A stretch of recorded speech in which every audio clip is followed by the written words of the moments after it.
연습 문제를 한번 또 풀어보도록 합시다. 첫 번째 문제는 어떤 주사를 맞은 환자가 완치될 확률 또는 비율 이런 것들이 확정적으로 이렇게 주어져 있는 문제는 대부분 다 독립시행 아니면 이항분포입니다. 독립시행 아니면 이항분포예요. 뭐 독립시행하고 이항분포를 거의 똑같은 거다라고 볼 수도 있습니다. 실제로 이 문제에서도 뭐 기본적으로는 뭐 확률 변수도 주어져 있다 보니까 당연히 이항분포 쪽으로 생각을 해야 되는데 나중에 보면 4명 이상인 환자가 4명 이상의 환자가 완치될 확률을 구하라고 되어 있기 때문에 독립시행으로 확률 문제라고 볼 수도 있어요. 그러니까 두 가지가 섞여 있는 겁니다. 어떻게 출제해도 상관이 없습니다. 이렇게 확정적인 확률 하나만 가지고도 벌써 유추할 수 있는 게 이건 독립시행이구나 아니면 이항분포로 문제를 푸는 거구나 뭐 평균이나 분산 구하라고 하면 이항분포 쪽으로 생각을 해줘야 되는 거고요. 그게 아니고 하나하나의 확률을 구하세요 라고 하면 독립시행으로 생각을 해줘야 되는 거고 그렇습니다. 자, 뭐 굳이 표시를 하자면 X라고 하는 더 문제를 안 읽었네요. 어떤 주사를 맞은 환자가 완치될 확률은 3분의 1. 이 주사를 맞은 5명의 환자 중에서 완치되는 환자의 수를 확률 변수 X라고 했죠. X는 이항분포를 따라가는 거고요. 총 5명에서 확인을 했었고요. 실험을 5번 한 거나 마찬가지죠. 5명의 환자에 대해서 매번 완치될 확률이 3분의 1인 거죠. 이렇게 볼 수 있고요. 확률 질량 함수는 px는 x라고 하면 되고요. 독립시행의 확률 공식을 그대로 쓰면 돼요. 5 컨비네이션 x에 3분의 1의 x제곱 그 다음에 3분의 2의 5 마이너스 x제곱이라고 쓰면 되고요. 맨 마지막에 x가 될 수 있는 값 0, 1, 2, 3, 4, 5 라고 쓰면 되는 겁니다. 독립시행의 확률 딱 그 공식이죠. r만 x로 바뀌었습니다. 이렇게요. 이항분포다 또는 독립시행이다 라고 되어 있을 때 확률 질량 함수를 구하는 방식은 독립시행의 확률 공식을 그대로 써주면 되는 겁니다.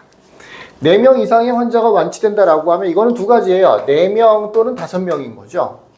총 5명이기 때문에 더 클 수는 없죠. 그래서 굳이 요거랑 비교를 해주자면 px는 4인 경우와 px는 5인 경우 두 가지를 더해주면 됩니다. px는 4인 경우에는 4를 대입해주면 되는 거니까 5 컨비네이션 4에 3분의 1의 4제곱에 3분의 2 이렇게 계산해주면 되겠네요.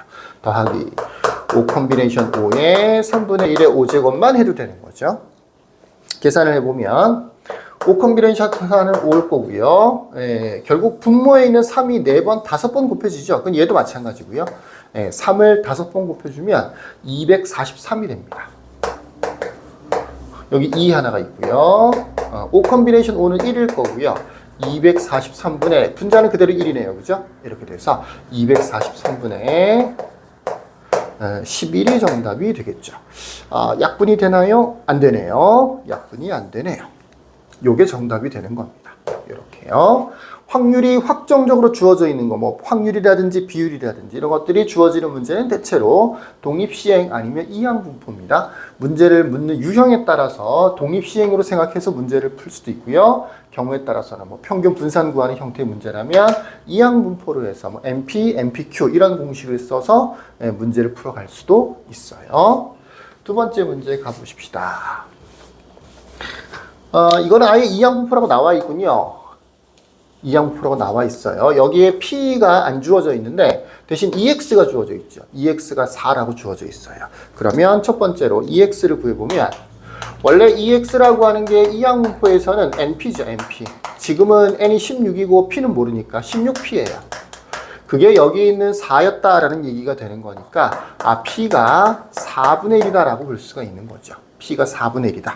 그러면 이제 분산을 구할 수 있습니다. 분산은 요 NP, 그러니까 4, NP에다가 Q까지를 곱해주는 게 분산인 거죠.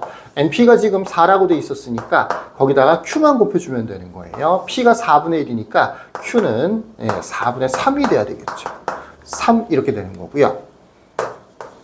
EX의 제곱을 구하는 거는 특히 이제 이항분포에서는 EX 제곱을 구하라고 하는 경우가 종종 있는데 보통의 확률 분포에서는 평균 구하고요. EX 구하고요. 그 다음에 EX의 제곱을 구하고요. 이 두 개를 묶어서 VX를 구하게 되는 거죠.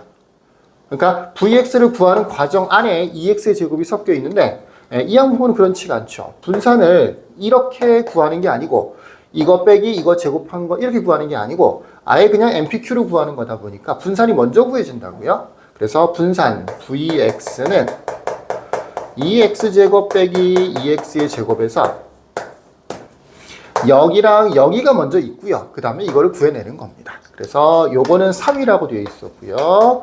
EX제곱은 두 번째 문제에서는 구하라고 되어 있죠.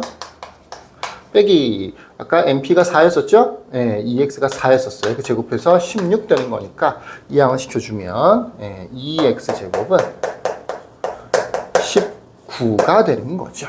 네, 이렇게 경우에 따라서 VX가 주어져 있을 때 EX제곱을 구하는 문제가 종종 있습니다. 네, 분산 구하는 기본 공식에서 출발한다 라는 것 좀 알아두시면 되겠습니다. 자, 여기까지 끝.